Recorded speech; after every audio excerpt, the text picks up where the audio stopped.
After 5,000 years of human civilization, and that we will begin for argument's sake in the time of Egypt and Ramses and Moses.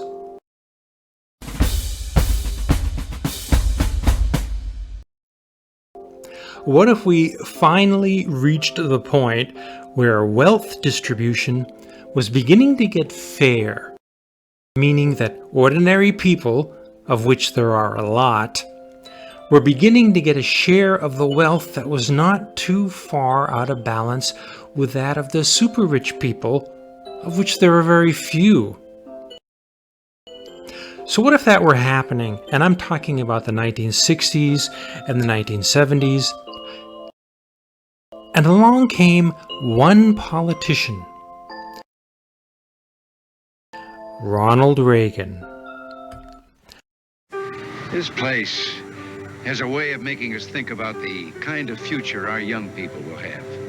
Everything we do here, we weigh on tomorrow's scales. And he got to be president, and in just a few years, he turned the whole thing around and ruined it for the ordinary people. Ruined it permanently. The wealth that was getting distributed more fairly after thousands of years was, once again, getting drained away from the people who work and inflating the bank accounts, once again, of that tiny sliver of souls at the top, like it had been before. Wouldn't that be a sad thing? But I'm getting ahead of myself. Let's start with the very idea of wealth, of ownership. Before banks and modern times, who had wealth and owned things? That's easy. Powerful, well-connected people. And what was their wealth made of? What did they own? In those days, they owned everything and everyone.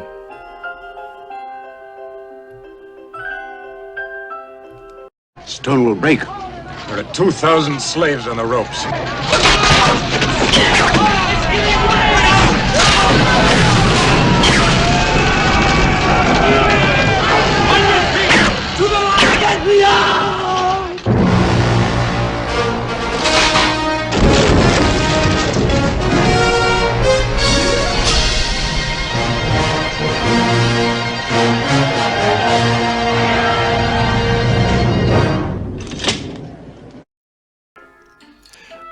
Moses, before he knew he was Moses, got into trouble with the Pharaoh for giving the slaves a whole day of rest. You raided the temple granaries? Yes. You gave the grain to the slaves? Yes. You gave them 1 day and 7 to rest. Yes. Did you do all this to gain their favor? The city is built of brick, Pharaoh. The strong make many, the starving make few. The dead make none. What we can see in this scene is a wealth management system. And that has not changed from Egyptian times. What's wrong with this system of 5,000 years ago is that very little new wealth is created, which means there's a ceiling to even how rich the rich can get.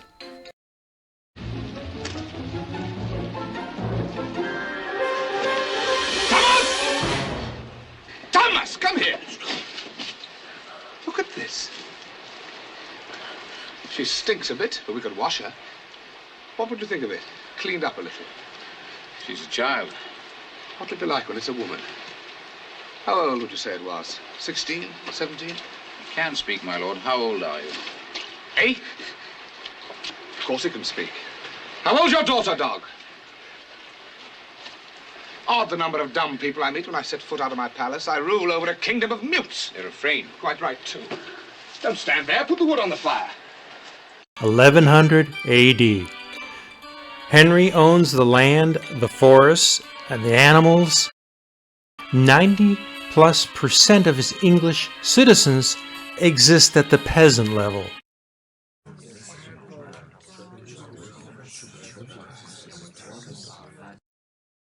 What Henry can't get is what England's Ramses couldn't get either: new wealth that he can spend. Please, Bishop, no long words. All that's at stake here is its money. I need money to fight the French. Will the church give it to me? Yes or no? My lord, your illustrious ancestor William the Conqueror granted these tax exemptions to the church. Henry is the King of England, but every time there's a war, he has to beg the Catholic Church to give him the money to pay the army. Henry can't raise enough money through taxes, just like Ramses in Egypt couldn't raise money through taxes. Because to have taxes, you have to have paycheck earners you can tax. Let's move ahead in England from 1100 AD to 1800. By 1800 England, they've got wage earners. And wage earners buy things, and thus are consumers.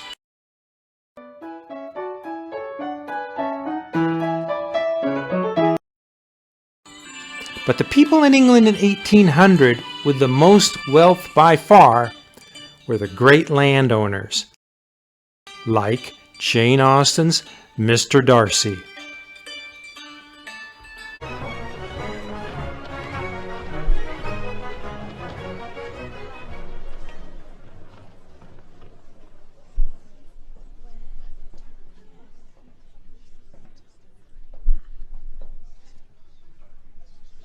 How good of you to come. So which of the painted peacocks is our Mr. Bingley? Well, he's on the right, and on the left is his sister. And the person with the quizzical brow? That is his good friend, Mr. Darcy. He looks miserable, poor soul. Miserable he may be, but poor he most certainly is not. Tell me. 10,000 a year, and he owns half of Derbyshire. £10,000. Only Mr. Darcy didn't get taxed. Not the land, not the income, not the inheritance. And how did he get all of that? Put simply, like most of Jane Austen's characters, he inherited it. He was born to the right family at the right time. It's a little bit oversimplifying things just to say he inherited it. Mr. Darcy. Mr. Darcy. Mr. Darcy. Good evening. He owns a lot of land, and so what does he do with it? He rents it out to farmers who will pay him a lot of rent in order to live on his land and work it. So Mr. Darcy is in essence a landlord who makes a ton off of rent.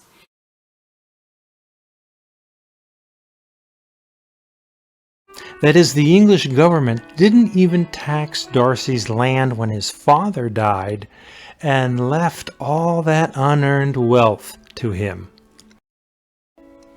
Well, look at this chart of England's economic output since 1270. Notice how flat was English economic growth every year since 1270 up until around 1800 in the time of Darcy. Economic output was really low, and this meant that whatever people produced, they used.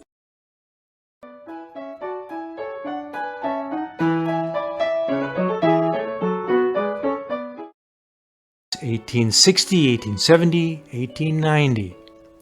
The English government began to collect more in taxes, especially from the landed class, the people with accumulated wealth.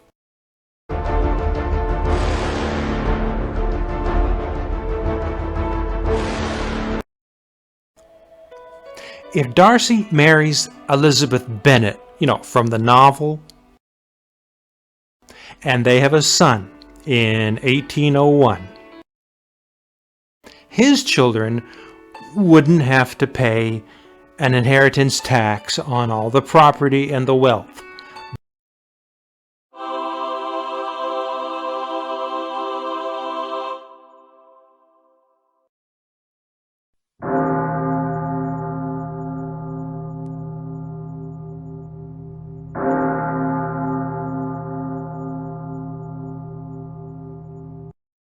Darcy's grandson probably would have to pay close to 40% of the total value in taxes in order to take over the huge land holdings upon the death of his father, Darcy Jr.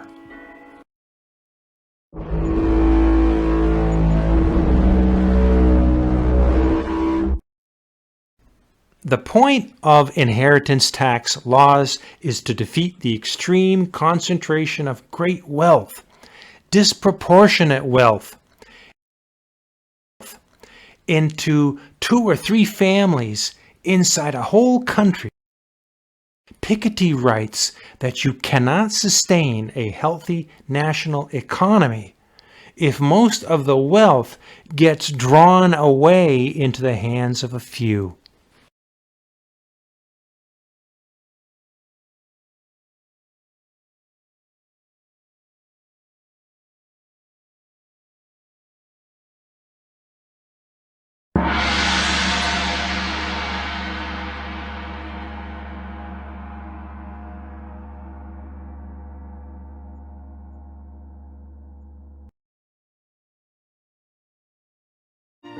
We are the rich, one partygoer remarked. We own America. We got it, God knows how, but we intend to keep it if we can.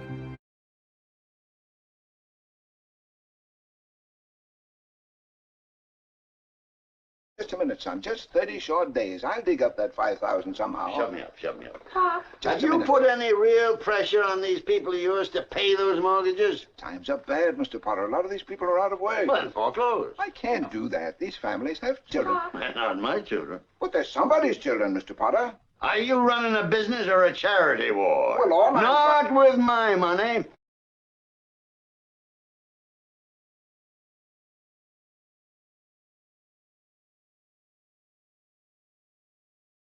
Now, you take this loan here to Ernie Bishop. You know, that fellow that sits around all day on his brains in his taxi, you know. I happen to know the bank turned down this loan, but he comes here, and we're building him a house worth $5,000. Why? Well, I handled that, Mr. Potter. You have all the papers there, his salary, insurance. I can personally vouch for his character. Friend of yours? Yes, sir. You see, if you shoot pool with some employee here, you can come and borrow money. What does that get us? A discontented, lazy rabble instead of a thrifty working class.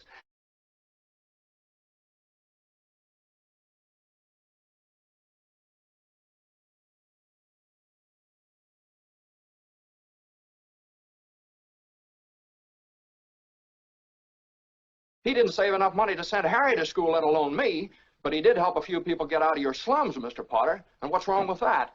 Well, here, you're all businessmen here. Doesn't make them better citizens, doesn't make them better customers. You said that what'd you say just a minute ago? They had to wait and save their money before they even thought of a decent home? Wait for what? Until their children grow up and leave them, until they're so old and broken down that you know how long it takes a working man to save $5,000? Just remember this, Mr. Potter, that this rabble you're talking about, they do most of the working and paying and living and dying in this community.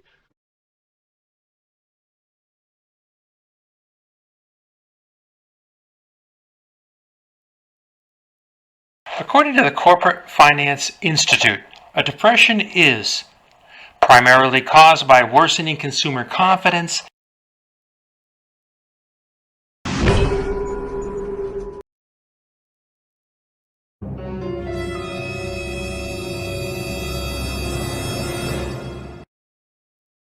consumers stop buying products and paying for services. Companies need to make budget cuts, including employing fewer workers. But if a depression happens because people lose confidence, why did they lose it? Which happened first? The workers stopped spending and buying, so with demand for products lower, companies laid people off? Or did companies lay people off, which caused reduced buying of products?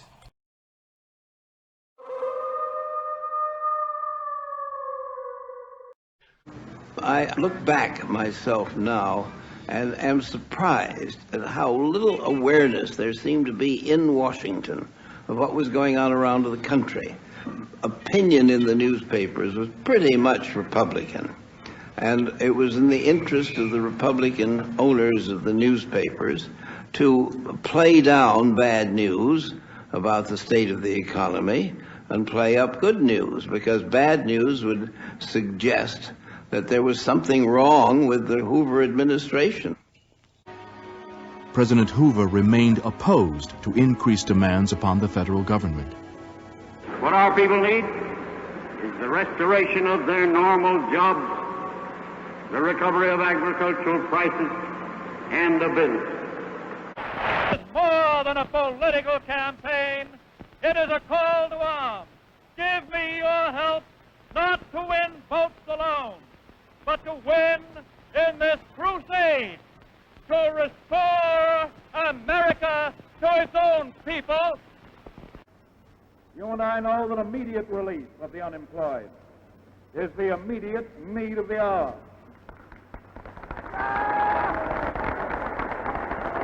The present leadership in Washington stands convicted, not because it did not have the means to plan, but fundamentally because it did not have the will to do.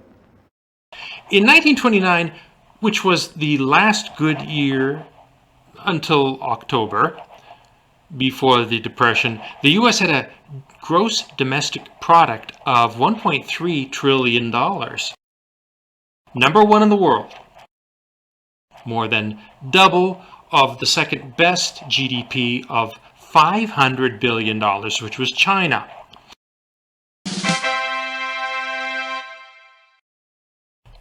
Skip ahead to 1936, the sixth full year of the Depression. What was the U.S. GDP then? $1.28 trillion, which means almost no drop at all.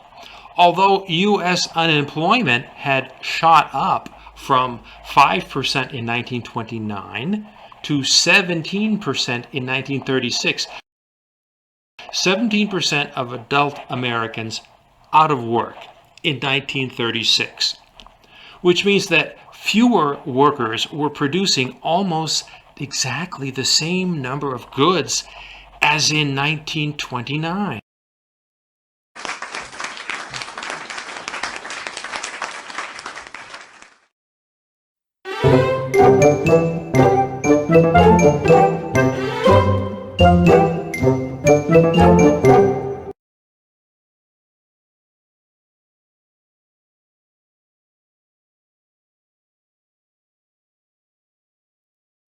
Two years after that, the U.S. GDP is back at $1.3 trillion a year, although unemployment has crept up even worse to 19%. Germany's gross domestic product that year, 1938, moved up to $620 billion, and they're half the population of the United States.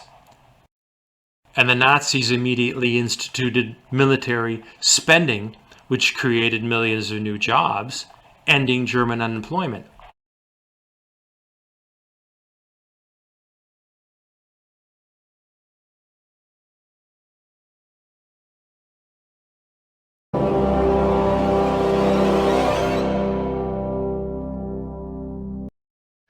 You said that what did you say just a minute ago? They had to wait and save their money before they even thought of a decent home? Wait for what?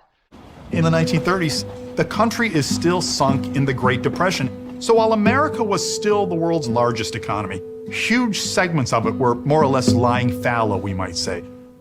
The United States, United Kingdom, and France had not come back after World War I in anything like the robust way that the authoritarian regimes did by militarizing their economies. Nazis were spending millions.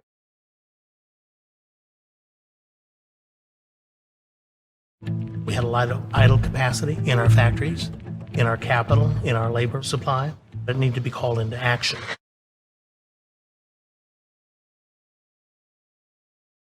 Franklin Delano Roosevelt was not the candidate of big business. But he calls Big Bill Knudsen from General Motors, who was a genius for the vast production that Ford was able to achieve, the assembly line and all those kinds of things. Knudsen stood up and said, "Yes, sir, what can I do?" FDR said, "Need your help.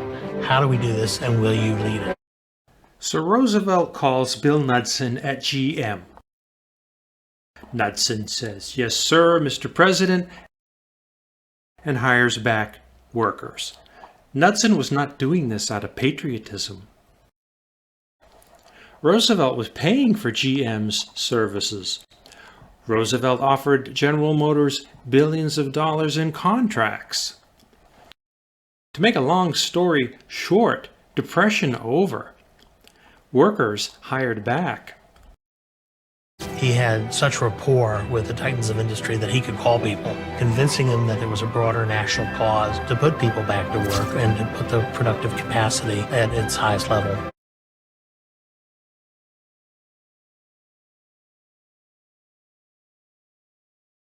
America, the only way we were going to do that is let business be business and let producers produce.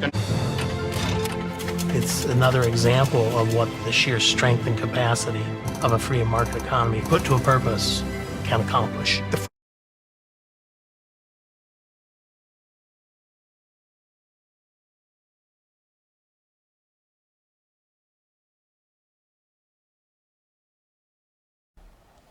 But what if Roosevelt had simply telephoned Knudsen and he hadn't ordered tanks and planes and jeeps and rocket launchers? What if Roosevelt had not waited until 1940, but had called Knudsen in 1934, when the Depression was already 4 years going? And what if the president had not ordered military equipment, but ordered cars, which is what GM was already prepared to build?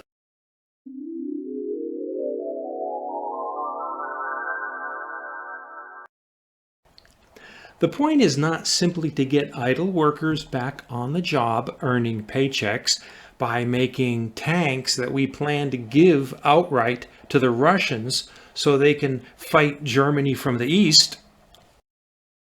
The point is to get idle workers earning paychecks making goods that these workers will then buy themselves for their own families. Now I know Roosevelt took action because Germany had just defeated France, and it was setting its sights on England as its next target. This is not a discussion about war strategy, but it is about national economic planning. If Germany had never invaded France, Roosevelt would have never reached out to U.S. industrialists and promised to print the billions of dollars necessary to get their companies to hire back the workers.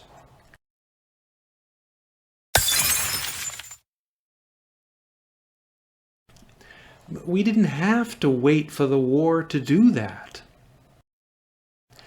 Generally, economists say that the government would never have allowed Roosevelt to issue contracts with big business for anything except a war. The country mobilized millions of soldiers to fight in both Europe and the Pacific. Furthermore, the war created tremendous demand for tanks, airplanes, and other equipment to support the war effort. The production of these instruments was a massive stimulus to economic production, creating millions of jobs for the U.S. economy.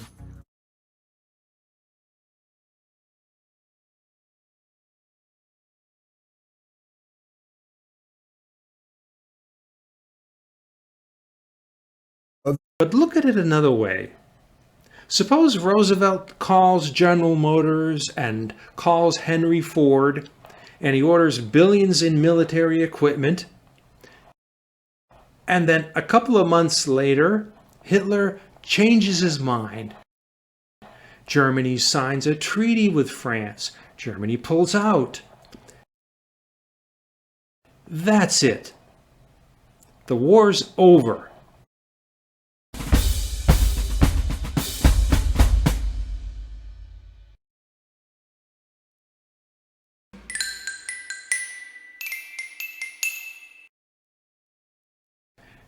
GM and Ford have hired back 2 million men, and they've built countless tanks and jeeps and boots and rifles, all paid for out of Roosevelt's promise.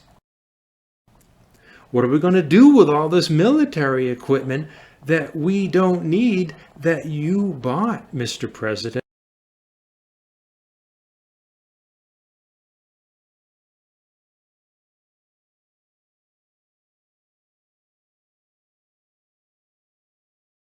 You see that you cannot expect everything from the market. You cannot just rely on natural forces to solve all problems. And I think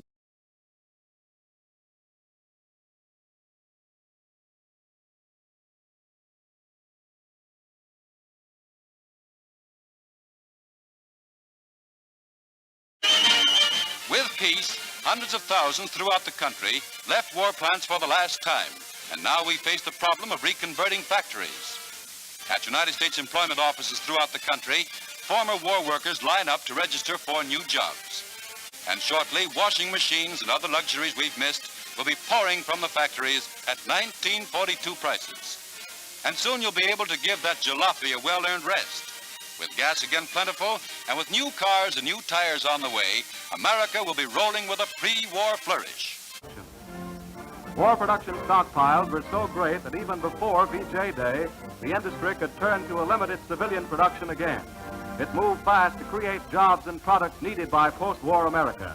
The demand for new cars was so pressing, there was no time for gaudy trimmings and super streamlining. We just wanted good, substantial automobiles. Our products must be as strong and durable as our way of life. Post-war strength must be consistent with our wartime show of power. Indeed, those of us who have personal needs must be ready to give all American industry time to catch up with these new days of peace.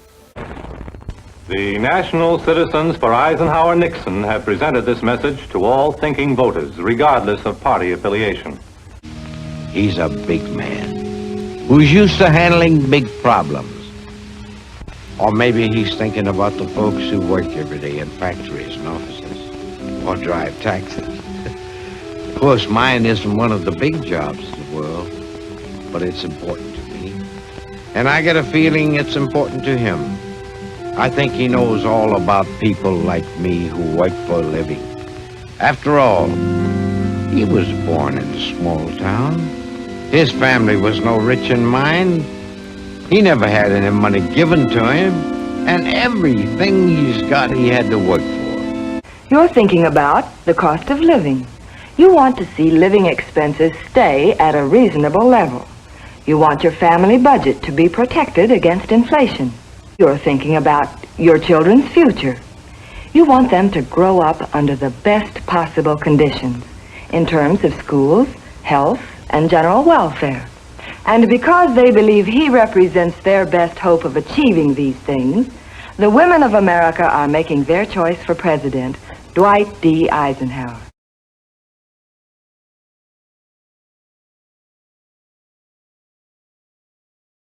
Jim's one of those bright young fellas you see around town. College graduate, advertising business, lovely wife, 2 fine kids, makes about $15,000 a year. Mr. Sims, of course, if we were going to build a house, we'd want it, well, you know, just a little bit different. Oh, yes, yes. Of course, this is just a point of departure. You don't have to adhere to any of this. Well, I don't think we're at all ready to commit ourselves. Oh, no. Of course not. I understand Well, perfectly. if this were my house, I'd, well, I mean, now, in the study, if we could just push out this wall a little and put in a built-in bar, we Excuse could... me, dear. Huh? These bedrooms are too small. And we'll have to have a little dressing room. Yeah, and closets, Mr. Sims. Plenty of closets. If there's one thing this family needs, it's closets. Yes, if I might make a suggestion. And bathrooms, Mr. Sims. Each bedroom must have at least one bathroom. But that would be 4 bathrooms, Mrs. Bland.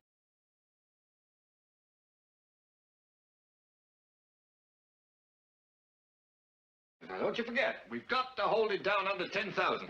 That, I can tell you right now, is impossible. Even with considerable trimming of the things that you've indicated, I don't see how we can bring it in for less than 12 or 12,500. 12,500? Oh, well, I guess we're not going to quibble about a few pennies one way or the other. Of course, people cannot contribute to the nation if they are never taught to read or write. If their bodies are stunted from hunger, if their sickness goes untended, if their life is spent in hopeless poverty, just drawing a welfare check. So we want to open the gates to opportunity. But we're also going to give all our people, black and white, the help that they need to walk through those gates. My first job after college was as a teacher in Cotulla, Texas, in a small Mexican-American school. Few of them could speak English, and I couldn't speak much Spanish. My students were poor, and they often came to class without breakfast, hungry. And they knew, even in their youth, the pain of prejudice. They never seemed to know why people disliked them. But they knew it was so, because I saw it in their eyes. I often walked home late in the afternoon after the classes were finished, wishing there was more that I could do.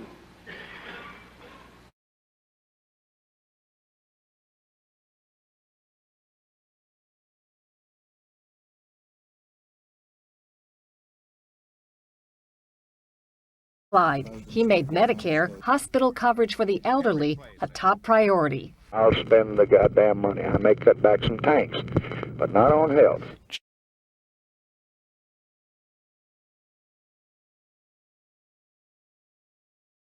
One of Medicare's toughest opponents was conservative Southern Democrat Wilbur Mills, who fretted about the cost and idea of socializing medicine. It was Mills who led the powerful committee that controlled the fate of any Medicare bill, and Mills who'd blocked Kennedy's Medicare efforts. He didn't hesitate to raise the issue of cost with President Johnson. The only thing I'm concerned about, and I'm very frank about it, is that there's about $450 million in this bill out of the general funds of the Treasury for which you haven't budgeted your situation. Yeah, but I'll take care of that. I'll do that.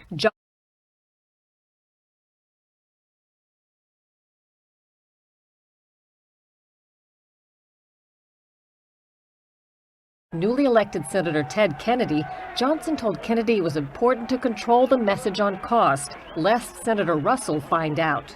My health program yesterday runs $300 million, but the fools had to go to projecting it down the road 5 or 6 years. And when you project it the first year, it runs $900 million. But the first thing Dick Russell comes running in and say, my God, you've got $1 billion program for next year on health, therefore I'm against any of it now. Do you follow me? Right. Now, we don't want to stir up.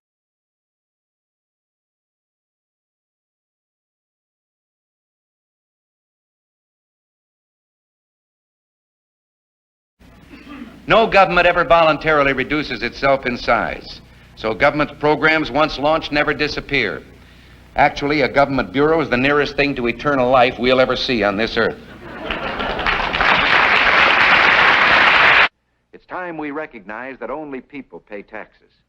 There's no way to pass them on to some impersonal organization. Eventually, every dollar government spends must come from the pockets of each one of us. And we must have a clearer understanding and a greater voice in what we buy. It's just possible that we can't afford everything that's presented to us as another free government service. There is this great wealth that I talked about, and that there's yet this great poverty. There are speeches made about the fact that we're going to treat everybody equally, and yet we don't treat everybody equally.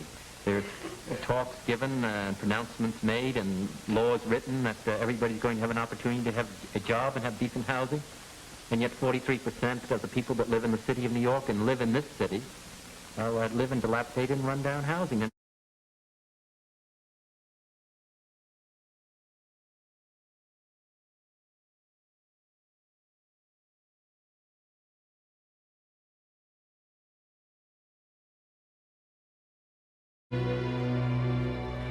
I have asked the commanding general, General Westmoreland, what more he needs to meet this mounting aggression.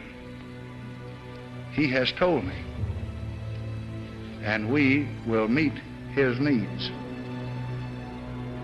I have today ordered to Vietnam the Air Mobile Division and certain other forces which will raise our fighting strength from 75,000 to 125,000 men almost immediately. Additional forces will be needed later, and they will be sent as requested. The request came as yet more members of the 1st Infantry Division were arriving on the beaches of the new naval base at Cam Bay. With every arrival, the commitment grew, and the road back was made all the harder.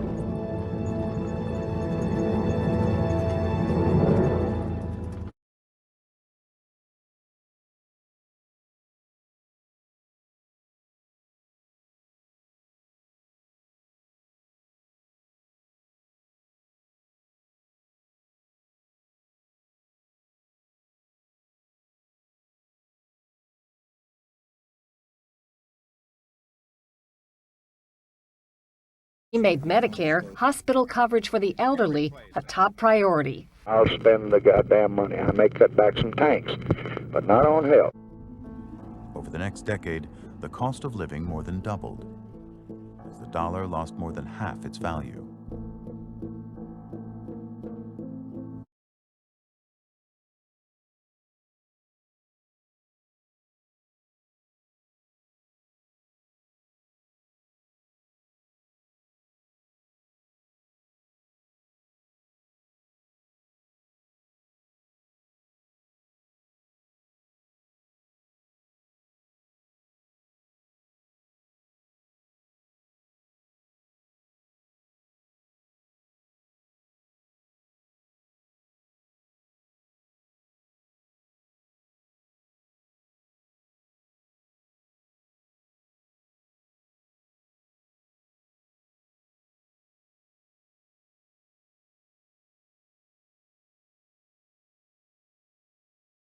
And Arthur Burns, chairman of the Fed, he did not do what a good central banker should do and raise rates to break the inflation. And by the time the 70s ended, it was a total mess. Prices went up infamously during the Carter presidency. Inflation was increasing and unemployment was increasing at the same time.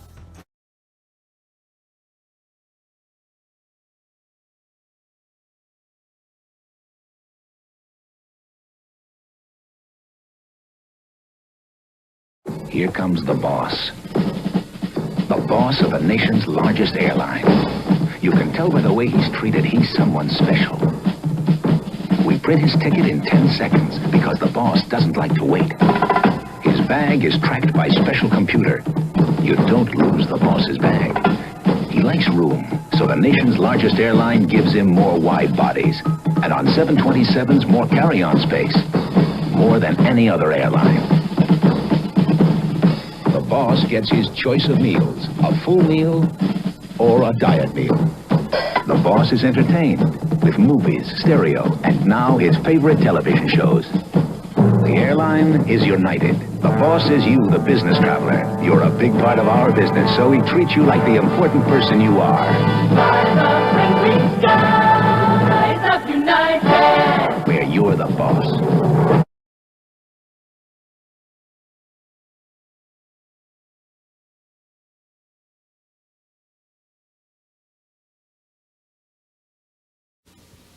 This is a beautiful place to relax. And this is a beautiful coffee to relax with. It is the new European-style coffee from Hill's Brothers. I think people who call their Winston tires Sams are silly. Come, Herbie. I'm just a girl named Jane with a car named Porsche and a tire named Sam. Sure, I got Sam's under my cans.